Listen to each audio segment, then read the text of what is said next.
I'm Emma, and about 2 weeks ago, I bought a Famicom. It arrived 2 days ago, and I got it hooked up and working and everything just yesterday.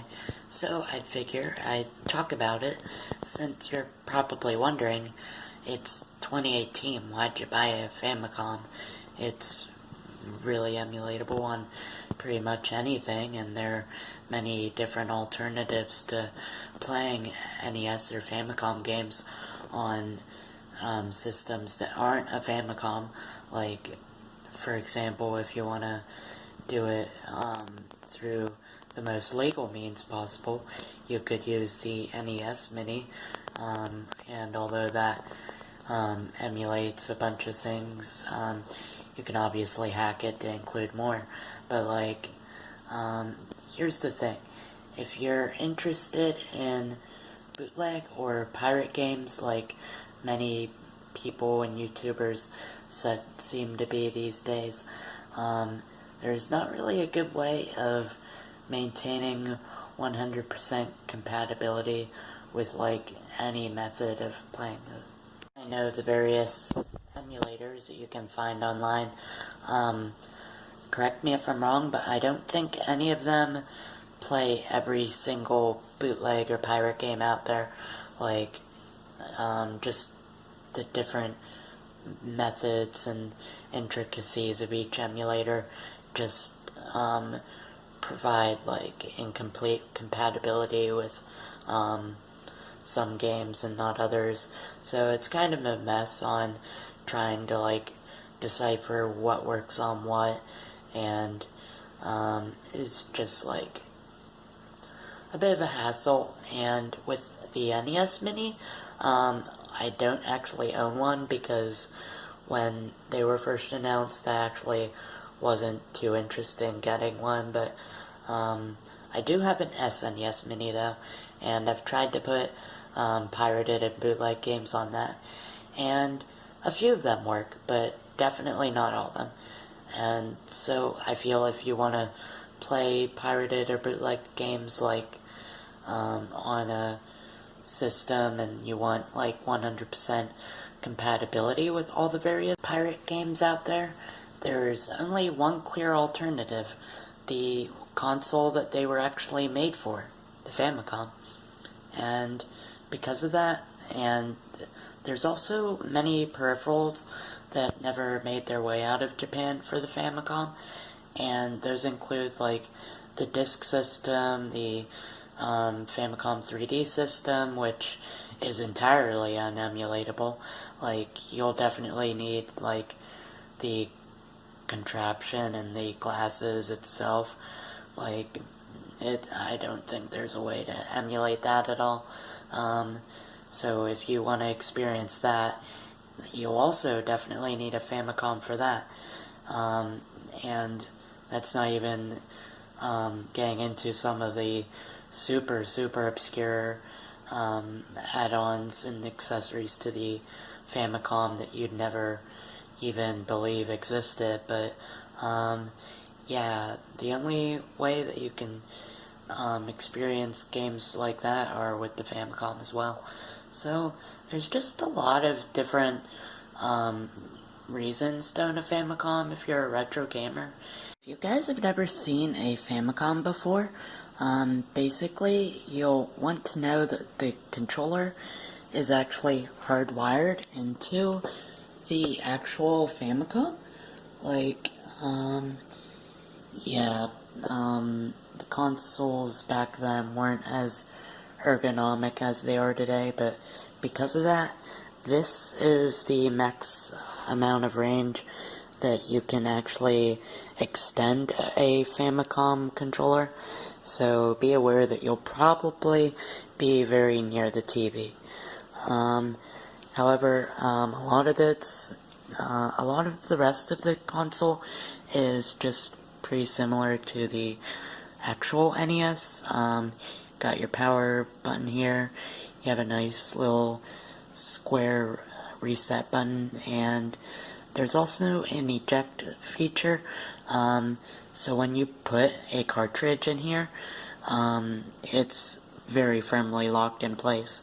so firmly that to get it out, you'll have to use the eject button, which I won't demonstrate here because, like, it actually requires, like, 2 hands usually to do, and obviously I'm filming this, so I won't do it on screen, but just know that you'll probably want to use both hands.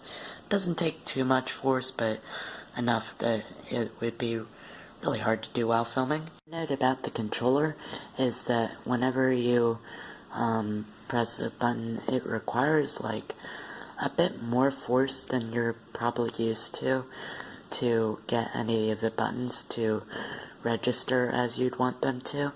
However, maybe this is just because this Famicom wasn't used as much as other controllers I've used in the past, but you can definitely notice it when pressing the start button. Like, you really have to make an effort to get the start button to register in Rockman 2, which is not really the most convenient considering the game, but you make do. Also, ironically, the right button also requires a bit more force than the other buttons to register as well, but again, maybe this Famicom just hasn't been used too much in the past, so maybe I'm just still breaking in the controllers. I don't know. Also of note is the second controller, which is the Player 2 controller. It has not only a volume control, but also a microphone for a few games that utilize it. Those would be the original Zelda.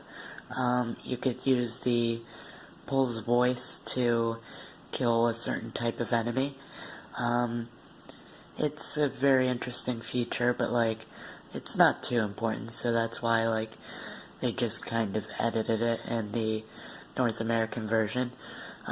Kid Icarus, you can use it in certain frequencies to bargain with NPCs in some of the shops in the game. And Atlantis No Nazo also uses it. Well, how? I actually don't know. I haven't researched that game enough to actually know for sure, but I look forward to trying it sometime to find out for myself. A very important note if you're planning on buying a Famicom and you live in a non-Japanese region, typical Famicoms will only have an RF switch to display their video from, and if you want to connect your Famicom to an LCD TV, you'll typically want AV adapters to be able to broadcast to a normal North American or European television. So if you want to be able to do that, I highly suggest buying a Famicom that's AV modded, because normally only this wire would be attached to a Famicom, but if you get an AV mod, this will come out of this slot of the Famicom as well, which you'll need to actually be able to connect your Famicom to a modern TV. Ironically, at home, I do have a CRT TV that can access channels 95 and 96, which you'd normally need if you just plan on getting the normal RF adapter for the Famicom, but I know not everyone has a CRT these days, and if you do, like, some of those don't even get channels 95 or 96, so if your CRT TV can't, or you just don't have one, I highly suggest getting an AV modded one, just so that you can actually play it on a non-CRT TV. You're probably wondering, where do you get an AV modded Famicom then? And the answer is simple: eBay. I'll leave a link to the seller who I bought this from on there, but typically they seem to sell these AV modded Famicoms quite frequently. Like, I've been looking at their eBay page for a bit now, and it seems that they tend to restock a couple of these every month or so, and they always come with a game along with the system itself. So if you only have enough money to get the Famicom itself, like me, it's really nice to have a game that comes with it as well. And also, on that note, shipping was a bit interesting. They tend to, this seller seems to charge a flat $15 shipping fee, no matter what it is they're selling, it seems. But the shipping was a bit interesting. Like, none of this came in a box. Like, it was just covered in lots and lots of bubble wrap and a really thick paper bag of some sort. Probably not the best shipping strategy, but it still got here unscathed, so just keep that in mind. But yeah, it still took 2 weeks to get here, even with that cost of shipping, which is a bit interesting, but hey, it came here and it works fine, so I'm not too upset at all. Another advantage that the Famicom offers over the NES is the price that their cartridges command. Like, if you look at the prices of any number of Mega Man games from the Famicom or the NES, you'll see that the NES Mega Man games are far, far, far more expensive than their Famicom counterparts, and that goes for, like, any of the main series games, and as such, like, collecting them in Japanese is actually a much more cost-effective endeavor, and it's actually not too bad for a series like Mega Man, where the text isn't too important in the game, at least in the sense of it actually being more in English and a lot of the text in this game, ironically. So for games like this, you don't have to really worry about that, but there are English translations of Famicom games that are in Famicom carts that you can find on eBay for even games such as like Final Fantasy, where you really do need the English translation more than you do in a game like this. Those ones seem to sell for around $40, which isn't too bad for a translation of a game that came out years ago on a regional system that not too many people over here own. So there is that option as well.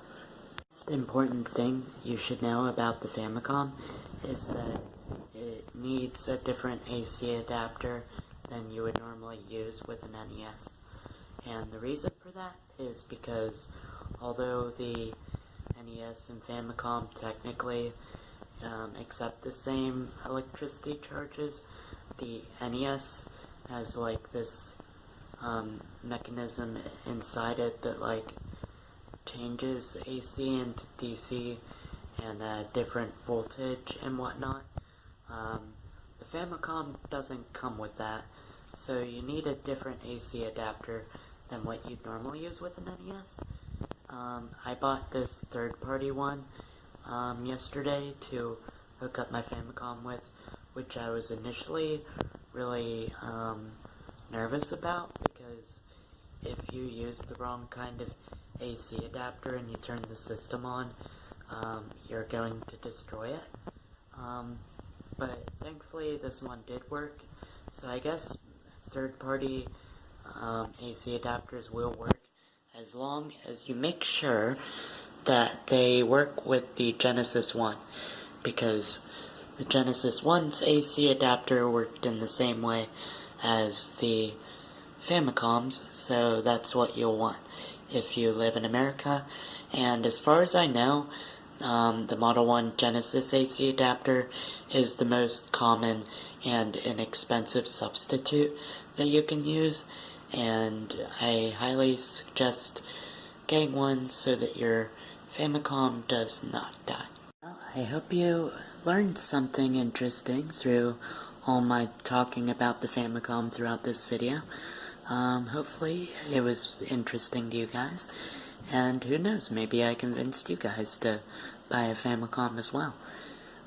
It's definitely a unique system, which I feel you can gain a lot more pleasure from by having it in physical form.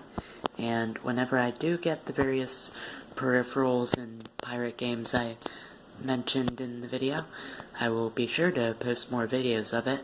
And until then, see you guys later.